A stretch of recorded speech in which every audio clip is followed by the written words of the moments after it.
Lòng buồn miên man bây giờ con về thăm quê, kỷ niệm thân yêu từ nay vắng bóng nỗi rồi.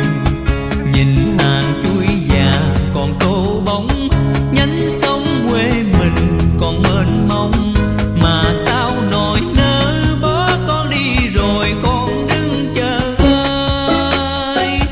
Nhìn hàng chuối già còn tô bóng, nhánh sông quê mình còn mênh mông,